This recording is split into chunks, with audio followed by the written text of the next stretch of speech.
name is Langston Cooper, and I'm going to be doing a presentation on the assimilation of 3 different groups of people within the American workforce at different periods in history. So each group I'll be talking about has major events in history where the perceived roles in the workforce were either changed or continued. For Native Americans, it was the continued efforts of the American government to indoctrinate the natives in order to take their land.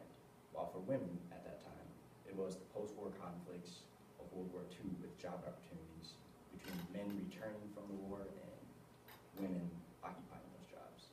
And lastly, I'll be talking about African Americans and the Great Migration from the South to the North for better job opportunities. So to start off, I'll be talking about the Native American fight for land against the American government. Native Americans have always been at a disadvantage in their pursuit to gain national sovereignty because of the fact that if the U.S. did give them that sovereignty, it would lead to less land in the hands of the U.S. Now, because of this, the U.S. government started off by making treaties with the natives in order to push them onto reservations where multiple tribes had to coexist together. Now, this coupled with the Americanization of natives, where these teachers would take Native American youths out of their homes and put them in schools where they would learn how to conform to the ideologies of the U.S. worked at first until Americans realized they wanted more land. So this realization of the need for more westward expansion for Americans led to the government starting to break the treaties that they made with the Native Americans. Some of these broken treaties were acts such as the Dawes-Severely Act and the Homestead Act, which stopped communal ownership of reservation land for natives. Instead, it cut up that land to individual 160-acre pieces of land where it would be just individual ownership instead of like a communal thing. So at that time, the tribes started to bind together and make a more westernized political government in order to preserve their culture.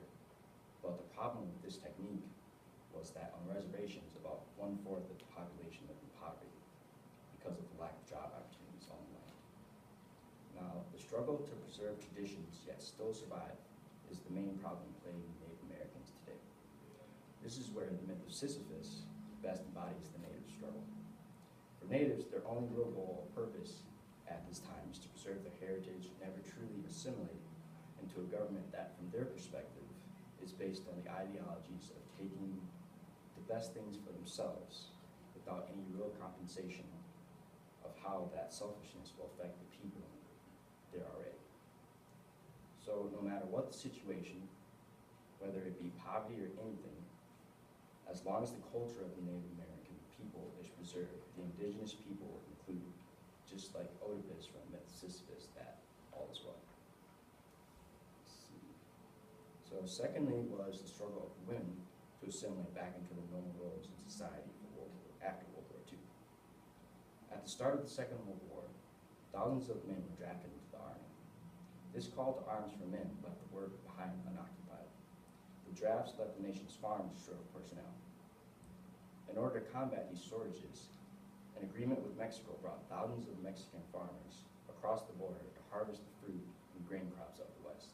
But that still did not account for the factories left unmanned. This was when propaganda such as the "We Can Do It" ads came about in order to help boost work morale for women. The lady depicted in the ad with muscular arms and a determined look helped counter the stereotypical idea that women could only work in the home.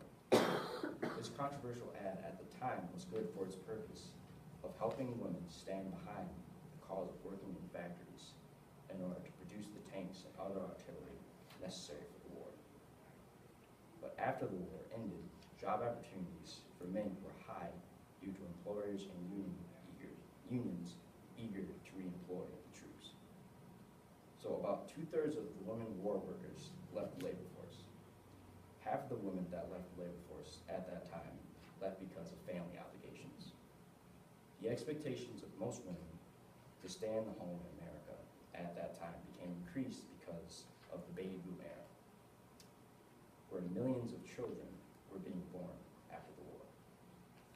This influx in population called for most mothers to go back and continue their role as stay-at-home support in their household.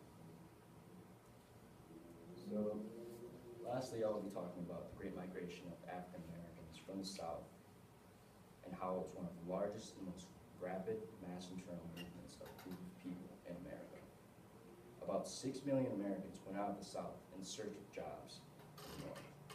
Out of that number, about 1/5 of the Black people were from urban areas. Now, the assimilation of this group into urban society in the North would be a slow and hard process, predominantly because of the prejudiced attitude of white America at that time. Now, that coupled with the fact that the majority of migrants were farmers that were used to only sharecropping as the main source of income, caused the majority of mainly men going to the North at first not to be skilled in the attributes needed to excel in higher paid jobs. So this inability to excel at first stemmed from the labor norm of most African Americans in the South, which was farming under the process of sharecropping, where for most of the year, families spent their days tilling the land and barely attending any form of education because of the rigorous necessity of turning the crops in order to get a profit from the landowners. All this work in the field left barely any time to go to school. So as a result, most migrants moving to the North were only able to attain opportunities such as furniture and other factory jobs that did not require a high level of skill. The change of African Americans in the South as sharecroppers with a chance of gaining a profit from the work to industrial workers with a steady paycheck was such a significant change that workers began to slowly bring their families up to the North.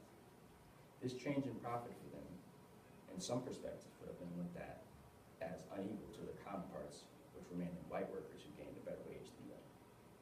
Now, the perceived opportunities of one group of people could be altogether perceived as a downgrade for another. And that is where the past roles of one group dictated how their new roles would be looked at. The outlook of African Americans toward their change in labor is similar to the main character in the myth of Sisyphus, by how both Sisyphus and the migrants find purpose through toiling and undergoing meaningless work.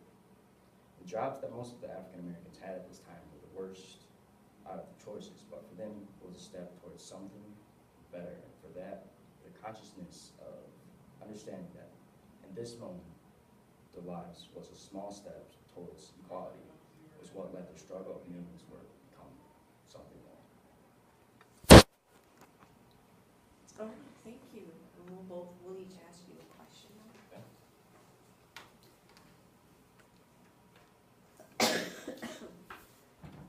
How did you handle any differing perspectives? Between like the evidence I found and stuff like this. Differing perspectives on, like, in terms of an argument, or?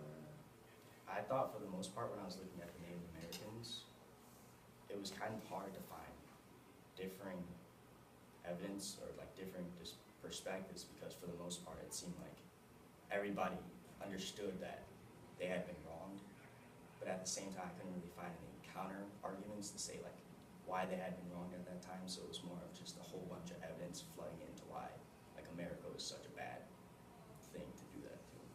Okay, thank you. What additional questions emerged from your research as you were in that process, and why or why not were these questions important?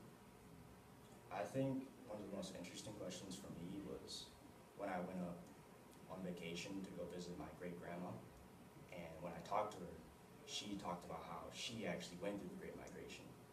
And then when I went to my mom's side of the family, I also found out that that was the reason we were here, because they came through the Great Migration too.